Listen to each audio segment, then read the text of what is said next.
The subgenre of 80s slasher movies in particular are something that I love, and I always try to watch new ones when I can. Despite my taste in horror shifting over the last few years, this is a subgenre that I'm always going to hold close to my heart, purely because of how long I've spent loving and consuming it. However, as big a defender as I might be, I can't deny that when you trim the fat, many of these movies follow a very basic formula that never gets any deviation without losing what gives them that cozy, cheap horror feel. Horror schlock is another term you might have heard be used to describe a film like this, and it's something most notably attributed to a franchise like Friday the 13th. For me, I'd say at least 90% of that franchise belongs under that term, not only for bad reasons, just for okay, mainly bad reasons. That being said, we're not here today to discuss the shortcomings of generic 80s slasher horror. Today we're taking a look at what happens when someone finally takes this approach and gives it a new fresh face. It's a new direction that keeps relatively in line with what we recognise as a slasher movie, and it has the same tropes and cliches that tend to construct one of those movies too. But that being said, it has all the markings of a modern reimagination of a classic horror trope. So let's talk about it.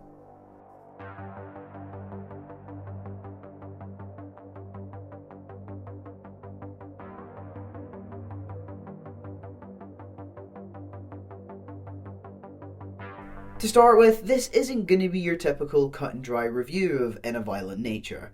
I will naturally talk about the movie and praise its highs as well as bring up the shortcomings when relevant, but I also want to address the way this movie has been treated since release, mainly surrounding the sheer vitriolic hate that seems oddly misplaced and formed from a place of misunderstanding or just plain old ignorance. I do understand that what I've just said there might be construed as an elitist approach to criticising a film, and I want to reiterate here that that is really not the case. So hopefully by the end of the video that is clear and it's understood that my points are in no way made to diminish the value of proper film criticism. I just want to get into the stuff that isn't as proper as some people like to think it is. With all that out of the way, if you do have any thoughts on the film, whether they resonate or differ with my own, then feel free to share them in the comments below. Also, please leave a quick like if you do end up enjoying what you see here, and without further ado, let's jump right in.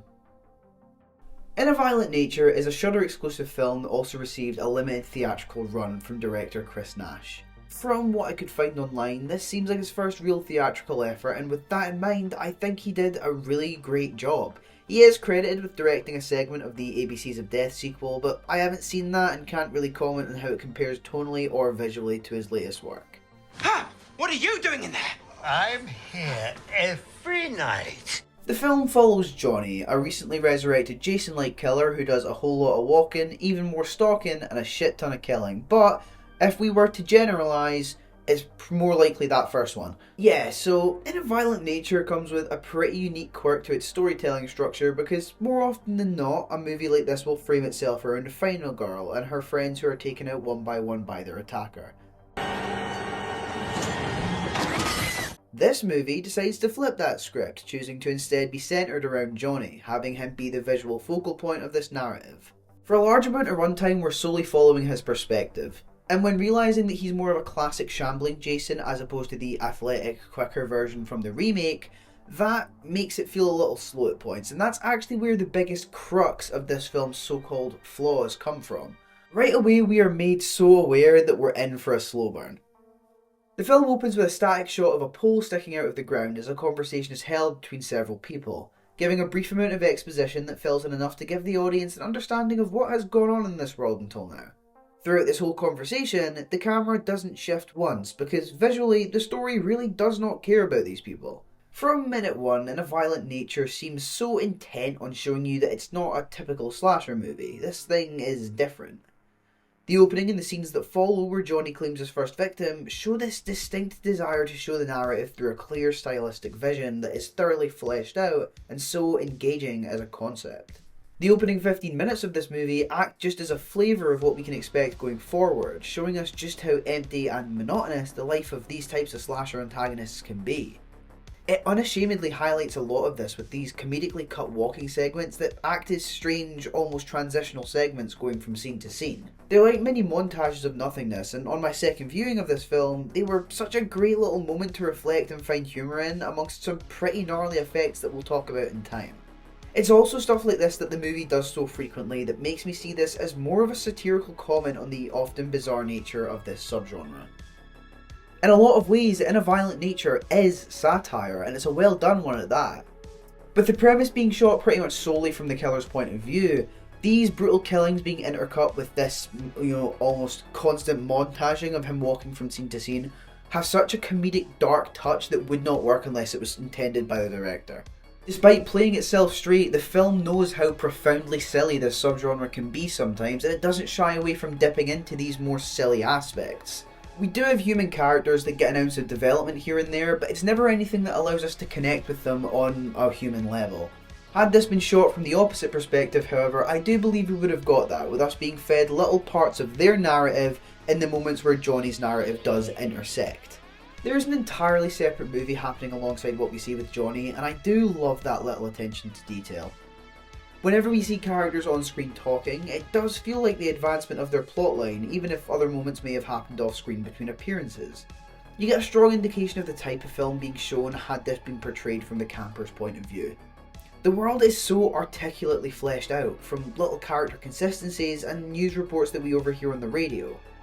I applaud these little touches, as it's this sort of world building that's going criminally unnoticed due to the overcooked focus on other aspects that have been targeted. With all of this being said, we do still have a final girl in the form of Chris, who doesn't really get an overwhelming amount of screen time until the end of the movie. This is where we see the perspective finally shifts from Johnny onto her shoulders. Now, Chris, like all of the other characters in this film, suffers from really poor dialogue and a pretty cheesy performance, and while I see a lot of people labelling this as a flaw, I personally couldn't disagree more. A large part of what this movie does is emulate a lot of what we'd see in those classic slasher movies. As much as this thing wants to feel different, it wants to feel new and unique and modern, the B-side to this metaphoric tape is one of those movies, which are typically rife with this almost NPC-like dialogue that feels so insanely scripted, it almost hurts to listen to. I understand that this point is more of a subjective understanding of what's going on here, but I do think this is what the film is going for, and I can't justifiably label it as a valid flaw of the movie.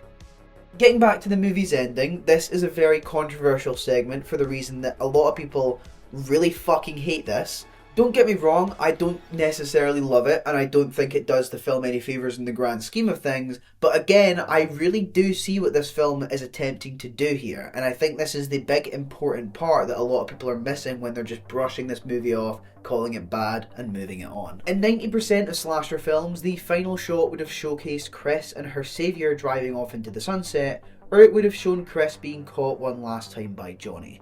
What this film does with its ending that I find especially unique is that its ending is an epilogue to a traditional closing scene. We're seeing that awkward, trauma-filled car journey that so many of these films end on. We're seeing Chris silently unpack everything happening to her, and again, while I don't particularly love this scene, I really do respect it, as it's another thing that proves that In a Violent Nature is trying to go against the curve and be something different. There admittedly isn't much else to talk about within A Violent Nature in terms of its narrative, besides the occasional sprinkling of lore that happens here and there, but that's not really for this video to discuss. But that really doesn't mean that the film is lacking in every other department. What it may lack in narrative, it more than makes up for in the sheer volume of insane fucking practical effects. There are so many grotesquely awful moments in this movie, with one of them in particular being probably my favourite kill in horror in quite some time. I think Terrifier 2 is the only thing that probably has something on it. I'm of course talking about the yoga scene. If you're aware of this movie without already having seen it, it's likely because of this, and it's with good reason. This thing is graphic, it is brutally over the top and a perfect representation of the type of release Johnny utilises to justify the long stretches he will walk to pursue a victim. This fucking rules, and I cannot say that enough. No amount of praise here I could bring up would justify how downright shocked I was when I first saw that thing. I mean, as soon as it finished, I had to rewind it and I had to watch it again. And I'm really not sure what that says about me, but damn it, if it deems me demented, so be it. Regardless of whatever criticism, valid or not, you may want to throw at this movie, to ignore the practical effects and how downright awesome they are at times is a complete misstep, and in my eyes, a major indication to me that these people blasting this movie don't really want to appreciate anything about it for whatever reason. Now, having talked in some length about the narrative and the practical effects within A Violent Nature, let's now shift our attention onto the myriad of Sometimes valid and sometimes downright moronic criticisms of this film. This is a movie that is actively trying its best to be different. It's trying to show you the alternate side to these types of movies, and it's poking fun at what a Jason-centric story might look like if it followed him the entire time, and I think that's painstakingly obvious to see. So it's confusing as hell to see so many people blatantly disregarding or just not picking up on that. It's not much of a stretch to say that the movie is polarising and divisive. I'd say that's close to actually underselling the situation rather than sugarcoating it. You have this obnoxiously loud corner of the internet complaining and calling the film a snooze fest, labelling the film as bad for that very reason, versus the opposition who claim otherwise. If I give my perspective on it, I truthfully don't think that either side is fully correct here. I think that there are two sides so violently fighting for their own opinion to be true that they're negating the possibility that the truth is somewhere more centralised.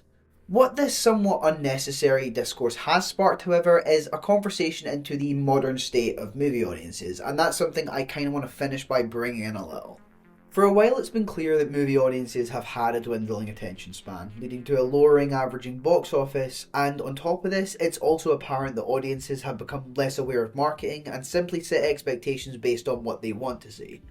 I'm seeing way too many people act overly pompous online over the idea that In a Violent Nature was boring and that they're some sort of genius for suggesting such a thing, when in reality it was never, ever, ever even advertised as being anything that would suggest any form of urgency. I hate to rant and discredit someone's right to dislike a movie. I'm well within my right to hate stuff like you are. But I think there comes a time where we have to sit down and try and figure out why people are now so incapable of reading a concept, or at the very least, I want to have a conversation about why it's so common practice to just say, this movie fucking sucks, when a movie does exactly what it's advertising itself as. The alternate and correct solution, in my opinion, is hitting it with the more nuanced and correct response of, this just wasn't for me. To call In a Violent Nature bad would suggest that it failed to do what it wanted to do, and that's just blatantly incorrect, and if you're one of the people that thinks like that, I'm sorry, but it's one of the rare occasions where I will flat out say you're wrong. Because that is the bottom line, and I honestly put that on the same level as the people who call a horror movie terrible just because it didn't scare them. Newsflash, people, fear is one of the most subjective things I can personally think of, and I'm sure you're the same, so why is it that just because it doesn't scare you, or because it doesn't do exactly what you want it to do, it's automatically a bad movie by default? In a Violent Nature really does not suck. It might not be perfect, but I'm sick and tired of looking at reviews from people online that blast how slow it is or how nothing happens. Especially when those very reviews don't even touch on anything else that's actually great about it.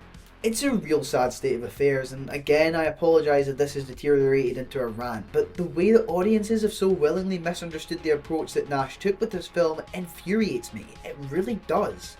It deserves a lot more than what a large portion of the people who have watched it have given, and I only hope that at some stage we can revisit this like adults who are all capable of reading a room and fully respect it for what it is. A deconstruction of a goofy ass subgenre that pulls no punches and hides none of its imperfection. Looking back on my initial verdict of In a Violent Nature, I feel like scoring it with a 3-star rating initially didn't fully convey my feelings properly. I have since fixed that with a fairer rating that does represent my thoughts more accurately, but I can see how that initial review on Letterboxd would have people think I wasn't exactly keen on it. And that's partly another reason why I caved on doing this video, because as I sat on it, I realised that I'd never seen a film so far from perfectly nail everything it was trying to do, regardless of whether I enjoyed every aspect of it or not. The second part of this video as well is just something that I've wanted to discuss for the longest time on this channel because of how often I see this sort of thing, and it's something that would have been covered eventually with or without In a Violent Nature. And I want to make it known, I've never been against someone who has a differing opinion from my own. A lot of my favourite conversations when it comes to films are with those that have differing opinions, with people that don't like the same movies that I do, because that's where the discussion happens. I'm just tired of the same old issue where people constantly misunderstand and disregard and misinterpret a concept and demand that it be something totally different before berating it for not being that. This movie doesn't suck, this movie just wasn't for you, and that's okay sometimes. In a Violent Nature was an effective experience for me, but that's not to say it has to be the same for you. We are all horror fans fighting among each other for our opinions to come out on top, when in reality, the moment we all accept our opinions are equally as relevant and sometimes connect in more ways than we realise, then discussions on this sort of subject in particular can become so much more simplified and easy to navigate.